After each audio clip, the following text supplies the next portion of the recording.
हाँ दोस्तों, एक तरफ इगास बगवाल की धूम तो वहीं दूसरी ओर सांसद मंत्री के खिलाफ व्यापारी लोगों ने खोल दिया मोर्चा। उत्तराखंड के पौड़ी से बड़ी खबर सामने आ रही है, जहां हर साल धूमधाम से मनाया जाने वाला लोक पर्व इगास बगवाल इस बार सियासी संग्राम की भेंट चढ़ गया, सियासी संग्राम का मैदान बन गया। सांसद और कैबिनेट मंत्री के स्वागत के बीच स्थानीय व्यापारियों ने विरोध का मोर्चा खोल दिया। पूरी खबर देखिए दोस्तों। नमस्कार, पहला मैं पंकज रौतेला, आप देख रहे हैं उत्तराखंड न्यूज। दोस्तों, बीजेपी के विधायकों का विरोध आपने खूब देखा होगा। जनता ने कहा काम नहीं तो नेताजी हमारे सामने नहीं आएंगे। अब सांसद और मंत्री के खिलाफ लोग मोर्चा खोलने को मजबूर हो चुके हैं। हालांकि लोगों का कहना यह कि उनका मुद्दा लोक पर्व नहीं बल्कि नगर की, पौड़ी की लगातार होती उपेक्षा है। अब देखना यह है कि इस ऐतिहासिक पर्व के बीच राजनीतिक तनाव कितनी ऊंचाई तक जाता है बल, प्रशासन इसे कैसे संभालता है बल, और बीजेपी कैसे संभालती है। दोस्तों, खबर अंत तक जरूर देखिएगा।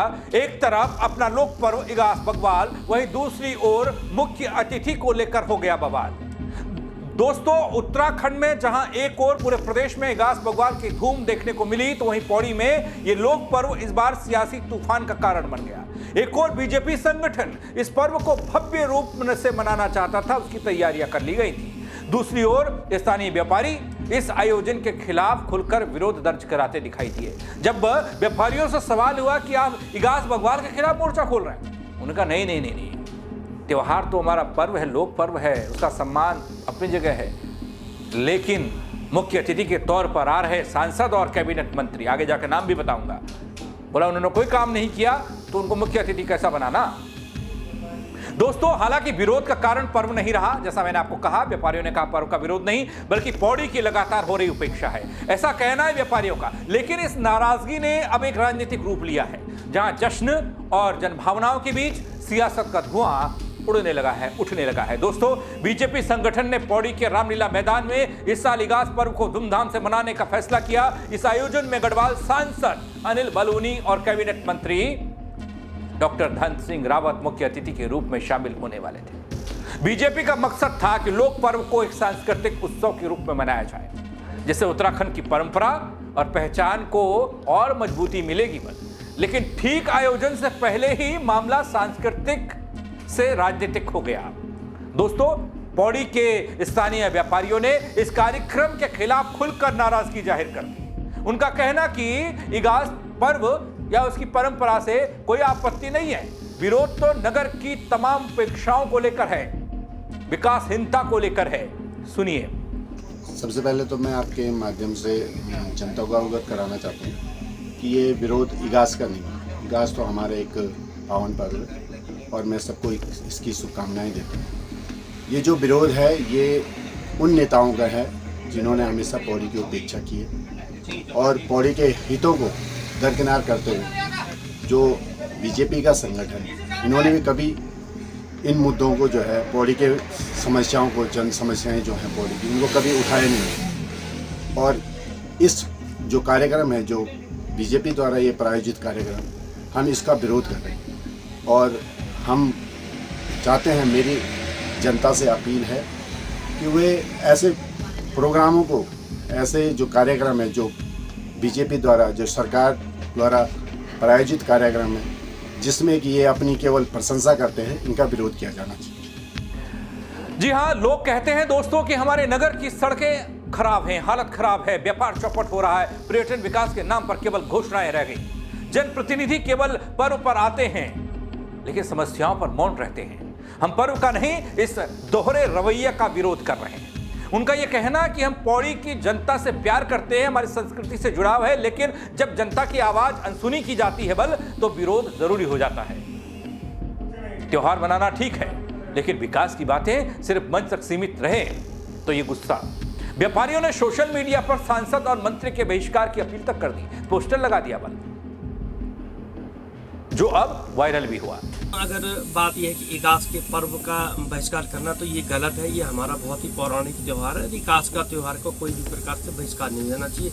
हाँ, अगर इस प्रकार से आज माननीय सांसद जी और कैबिनेट मंत्री आ रहे हैं, तो मेरा उनसे विशेष अनुरोध रहेगा कि वो पौड़ी नगर की ओर विशेष ध्यान दें, जो कि लोगों को ये लग रहा है कि हमारी तरफ ध्यान नहीं दिया जा रहा है। तो इस वजह से कुछ उनके मन में ये शंकाएं हैं, लेकिन इगास का कोई बहिष्कार नहीं है। इगास अपना पौराणिक त्यौहार है और माननीय मंत्री जी, सांसद जी से मेरा विशेष आग्रह रहेगा कि वो पौड़ी के विकास की ओर अत्यधिक ध्यान देने की कृपा करें, जिससे पौड़ी का विकास जल्दी हो सके। बीजेपी के जिला अध्यक्ष हैं कमल किशोर रावत। इस मुद्दे पर कहते हैं कि इगास हमारा लोक पर्व है, इसकी जड़ों में हमारी संस्कृति है, पहचान है, आस्था बसती है। ऐसे लोक पर्व का विरोध करना जनता के बीच गलत संदेश देना है। पर्व को राजनीति से जोड़ना उचित नहीं है, गलत है। दोस्तों, बीजेपी का तर्क यह है कि पर्व के बहाने क्षेत्र की पहचान को मजबूती मिलनी चाहिए, मिल रही है और हजारों लोग इसमें शामिल हो रहे हैं, अपनी स्थानीय संस्कृति को सहेज रहे हैं। जो हमारी लोक आस्था के पर्व हैं और जो हमारे पारंपरिक पर्व हैं, उनका विरोध तो किया ही नहीं जाना चाहिए। जहाँ तक मेरा मानना है, जो इगास बग्वाल है, ये हमारा एक ऐतिहासिक पर्व है जो वीर माधो सिंह भंडारी से जुड़ा हुआ है। भगवान राम की अयोध्या वापसी के बाद जो पर्वतीय क्षेत्र, उत्तराखंड के पर्वत क्षेत्र के लोग थे, जिन्हें ये समाचार देर से प्राप्त हुआ, जिस कारण से हमारे पर्वतीय क्षेत्र में इगाल और बग्वाल मनाई जाती है। और ये कोई इससे पहले भी रामलीला मैदान में ये कार्यक्रम आयोजित किया जाता था। इस बार हमने इस कार्यक्रम का स्तर बढ़ाने का काम किया है, इसको बड़े स्तर पर आयोजित करने का काम किया जा रहा है। और जिन लोगों को भी अपनी कोई समस्याएं हो, विधिवत रूप से सांसद जी लगातार, आपने देखा होगा कि जब नगर पालिका का पौड़ी ग्रीष्मोत्सव हुआ था, माननीय सांसद जी भी उसमें भी भाग लेने के लिए आए थे। डॉक्टर धन सिंह रावत जी भी मुख्य अतिथि थे। तो ये मुझे लगता है कि कुछ लोग किन्हीं कारण से विरोध कर रही है, मैं नहीं जानता, क्योंकि लोक पर्व का विरोध तो कभी किया ही नहीं जाना चाहिए। ये सब लोग आज उत्साहित होकर इस लोक पर्व को मनाने जा रहे हैं। दोस्तों, इगास बग्वाल, जिसे बूढ़ी दीपावली या फिर बग्वाल भी कहा जाता है, उत्तराखंड की आत्मा का पर्व माना जाता है।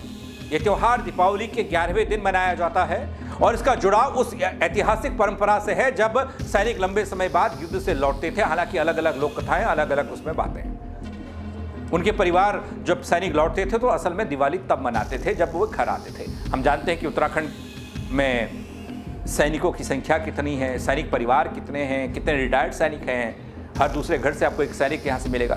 तो उस वक्त ऐसा होता था, लेकिन इस बार इस सांस्कृतिक विरासत में राजनीति का खटास खुल गया। स्थानीय निवासियों का कहना यह कि पौड़ी को लंबे समय से विकास योजनाओं से वंचित रखा गया। यहाँ ना रोजगार के अवसर मिले, ना उद्योग आया, पर्यटक स्थल के होने के बावजूद निवेश नहीं बढ़ा। अब जब लोक पर्व पर भव्य कार्यक्रम हो रहे हैं तो लोगों का लगता है, मानना यह कि यह सांस्कृतिक से ज्यादा राजनीतिक आयोजन हो जाता है। लोगों का यह कहना कि जब सांसद मंत्री पौड़ी आते हैं, वादों की झड़ी लगाते हैं, लेकिन धरातल पर कुछ नहीं बदलता। वहीं दूसरी ओर दोस्तों, राजनीतिक विश्लेषकों की माने कि हर जो सांस्कृतिक मंच है, हमारे लोक पर्व बनते हैं, उसमें अगर राजनीतिक लोग पहुंचते हैं तो कैसे राजनीतिकरण उसका हो जाता है, उस पर राजनीतिक विश्लेषकों की टिप्पणी अहम हो जाती है। इस पूरे घटनाक्रम ने बीजेपी के लिए सांस्कृतिक जश्न को सियासी संकट में बदल दिया। एक तरफ बीजेपी लोक पर्व के जरिए जनता से जुड़ने की कोशिश कर रही है, वहीं दूसरी तरफ स्थानीय लोग असंतोष जाहिर कर रहे हैं, उसकी छवि पर सवाल खड़े कर रहे हैं। और यह भी कहा जा रहा है कि पौड़ी जैसे छोटे नगरों में जनता भावनाओं से नहीं, विकास के ठोस मुद्दों से जुड़ाव चाहती है। दोस्तों, इगास बग्वाल उत्तराखंड की संस्कृति, एकता और परंपरा का प्रतीक है, ये हम सब जानते हैं। लेकिन इस बार पौड़ी में यह पर्व लोक और राजनीति के बीच खिंची एक रेखा का उदाहरण बन गया। जहां एक और मंच पर दीप जले, लोकगीतों की धुन बजी, वहीं दूसरी ओर लोगों के दिलों में उपेक्षा और नाराजगी की आग सुलग रही। दोस्तों, भले ही बीजेपी इसे लोक पर्व का उत्सव बताकर राजनीतिक रंग देने से बचने की कोशिश करे, लेकिन इस विरोध ने यह सवाल खड़ा किया कि क्या उत्तराखंड के लोक पर्व पर अब सिर्फ राजनीति होगी, सिर्फ संस्कृति का उत्सव रह गया है, या फिर बनने जा रहा है सियासी रणनीति के मंच। सियासी तौर पर इन मंचों से अब राजनीति होगी। इस बवाल को इस मौके पर दिखाना इतना उचित नहीं, लेकिन इगास बग्वाल के मंच पर अगर कोई सियासी लोग पहुंचते हैं, उनका विरोध हो रहा है, और विरोध इसलिए हो रहा है क्योंकि काम नहीं हुआ, तो खबर बड़ी महत्वपूर्ण हो जाती है, अहम हो जाती है। दोस्तों, हम सब के लिए, पहाड़ के लिए, उत्तराखंड के लिए और पौड़ी के लिए। पौड़ी तो वो इलाका है जिसने न जाने कितने मुख्यमंत्री प्रदेश को दिए, मौजूदा शिक्षा मंत्री, स्वास्थ्य मंत्री डॉक्टर धन सिंह रावत वहीं से आते हैं, उससे लगते विधानसभा से आते हैं ना। अनिल बलूनी की छवि एक जनता से सीधे कनेक्ट होने वाले लोगों से है। ऐसे सांसद, और उस सांसद के आने पर अगर लोग सवाल कर रहे हैं तो मसला कहीं ना कहीं गड़बड़ है। आप क्या कहेंगे इस पर, इस खबर पर आप मुझे कमेंट के जरिए बता सकते हैं। दोस्तों, खबर को शेयर करिएगा कि हमारे लोक पर्व पर राजनीतिक रंग कैसे चढ़ जाता है। मेरे साथ जुड़ने के लिए आप सबका बहुत शुक्रिया। जय उत्तराखंड।